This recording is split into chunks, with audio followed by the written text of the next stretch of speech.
Your expensive jacket has a leather collar that looks worn and dirty, but you're afraid to clean it because you might completely ruin your favorite jacket. But watch what happens when I restore this Loro Piana collar in just 3 minutes using a method so simple, anyone can transform their leather from this to this.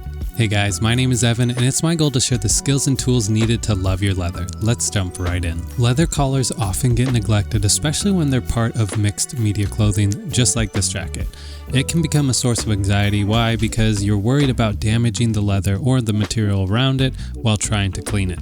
And if you're wondering how to fully clean the entire jacket, stick around until the very end. Let's get started with cleaning. I'm using Leather Honey Cleaner because it's gentle but effective, and it works really well to get out the dirt and grime, as well as all that gunk from around your neck from years of buildup. The key is to apply it gently. I'm using gentle circular motions focused only on the collar.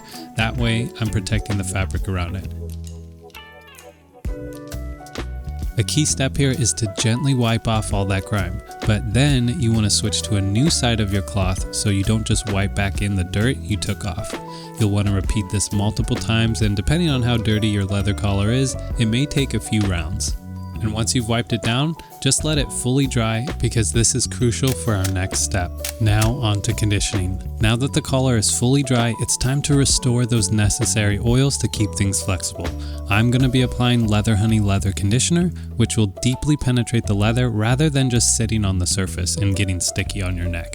More times than not, adding conditioner to your leather is the solution to bring back any fading that you've encountered, but if conditioner doesn't do it, you may want to add some sort of leather recoloring balm, which will have pigments that bring back the color of your leather. And if you're more comfortable working with leather, you can easily dye it back with something like Fiebing's leather dye. I'll leave all of my suggestions in the links below.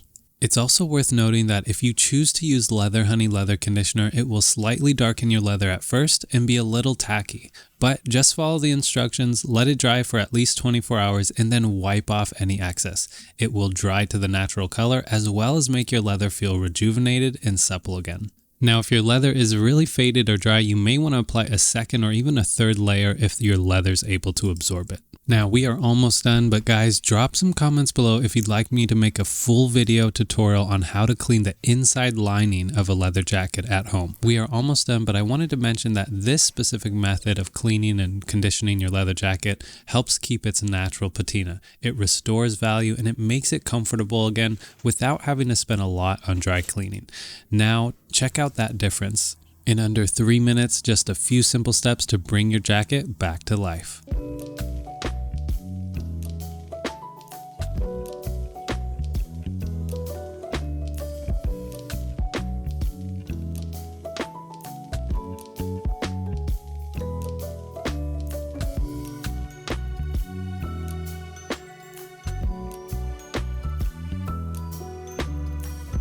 Thank you guys so much for watching. I know this type of tutorial video may not be an issue you deal with often, so why not check out my video on how to completely revive your suede boots or sneakers next. Of course, it always helps the channel if you like the video, share it with a friend, and leave a comment on what you'd like to see next. I'll see you guys in the next one, and remember to love your leather.